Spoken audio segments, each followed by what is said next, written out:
SpaceX's Starlink project is an internet constellation that will provide the world with low-cost, high-performance internet around the world. But it's not just about letting you scroll TikTok for a cheaper monthly data plan. Starlink is going to change global politics and businesses in several ways, in addition to giving you cheaper monthly data packs, of course. Nearly 40% of the world still doesn't have stable access to the internet. That's about 12 times the population of the United States. For a large number of them, it's because they don't have the infrastructure to get online. But all that is about to change. Welcome back to our channel. Before we dive in, make sure you subscribe and hit the bell icon so you are notified when we upload a new video.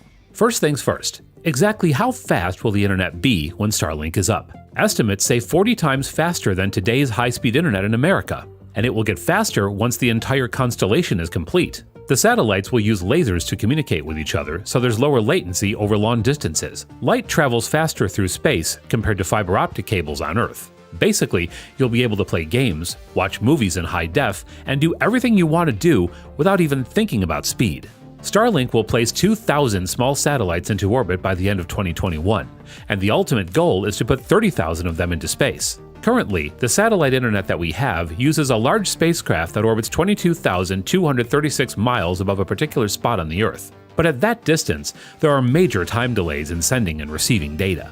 By being closer to the planet and networking together, Starlink satellites will carry large amounts of information quickly to any point on the Earth, even over oceans and hard-to-reach places where fiber optic cables can't be laid down. According to Elon Musk, the Starlink network would be able to provide minor coverage after 400 spacecraft are deployed and moderate coverage at 800. And as it brings globalized internet access, the fundamental cultural makeup of the internet is bound to transform. It only makes sense. A massive influx of users will flood the digital network, and we will see a wave of cultural change to digital communities and the formation of new digital ecosystems. Not to mention how access to the internet will provide new forms of prosperity to billions of people and disrupt the traditional power dynamics of the world. Right now, a little under half of 7.8 billion people don't get regular internet access. These tend to be people from lower income and non-English speaking regions of the world. Plus, the governments of many countries limit their residents' access to the internet. Paranoid governments are increasingly blocking the flow of information in certain countries, and it is a disturbing trend for such a liberating technology. Despite this lack of access, there does exist an appetite for connectivity. Before we dig into Starlink, it's important to understand the state of the internet today.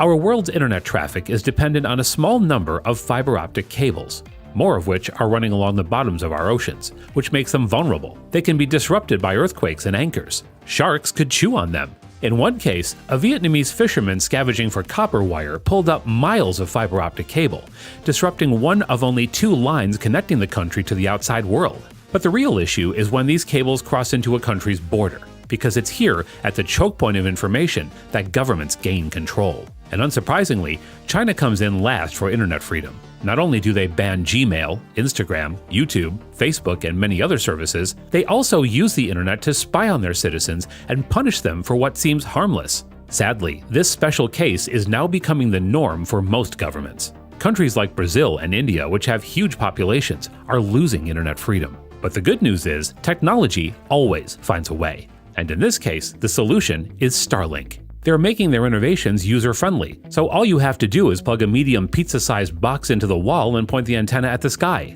A few seconds later, you have high-speed internet. This connection would even evade China's firewall and attempts to control information. Now, as Starlink comes online and makes access possible for nearly 4 billion people, we can expect the makeup of the internet to change. That includes the language and cultural norms of digital communities, not to mention more business opportunities. More individuals in these countries can start small businesses, and existing entrepreneurs will now ask questions about services they can offer the new users. In low-access areas, there is a clear lack of an IT industry or IT skills. We can expect to see growth in easy-to-access e-learning platforms like Skillshare and Khan Academy.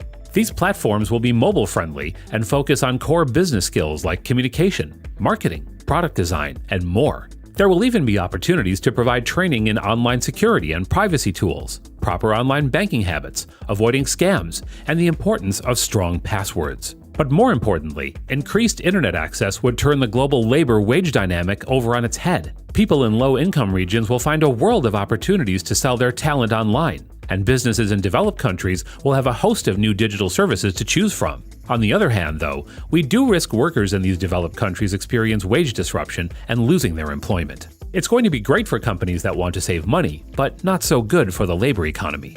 On the bright side, there is an opportunity to educate newly online people on how to become financially independent by learning to utilize the full value of the internet. The internet has created so much wealth and prosperity that it now represents a powerful opportunity for new users to build a stable and more resilient life. The bottom line is that whether you already have access to the internet or not, the Starlink program will change how you browse and the information you find on the internet. It's important to keep track of this development because it's going to impact everyone on the planet in some way. But Starlink isn't entirely invincible. There are ways the governments could get around new internet freedom if they wanted to. They could ban the antennas, for example. But remember how we said technology finds a way? Soon enough, the Starlink home box would get smaller and the antennas would shrink further in size. And with 3D printing now building everything from airplane parts to whole buildings, who's going to stop someone from making a tiny antenna in their bedroom in the course of a few hours? Well, there is another way. Governments could thwart Starlink, which is the more likely option. They will tell the company and its founder, Elon Musk, to turn off the satellites hovering over their space, or face consequences that range from embargoing his other businesses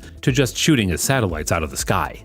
Sounds easy enough, but the problem with governments banning antennas and shooting missiles at low-orbit satellites is that it raises the cost of internet censorship. Instead of simply turning off access at the choke point of a fiber optic cable, they will now have to hunt down citizens who have dishes, suffer the loss of businesses with some of the world's most successful companies, or risk outright war. And anything that raises the cost of censorship is a bad thing for governments and a good thing for their citizens. Starlink is already beta testing, serving over 10,000 customers, and they have over 700,000 applicants waiting to try the service themselves. Soon enough, Starlink will expand to the rest of the US and Canada. They have asked the Federal Communications Commission for permission to deploy up to 5 million user terminals, which they unironically call Dishy McFlatface. It receives transmissions from Starlink's low Earth orbit satellites. The service will cost you between $50 and $80 a month, and the one-time fee for the user terminal is said to be $499. When a huge company like SpaceX sees success in a particular field and gains media attention for it, other companies are bound to follow. There is now a race to dominate space as Amazon comes in with a $10 billion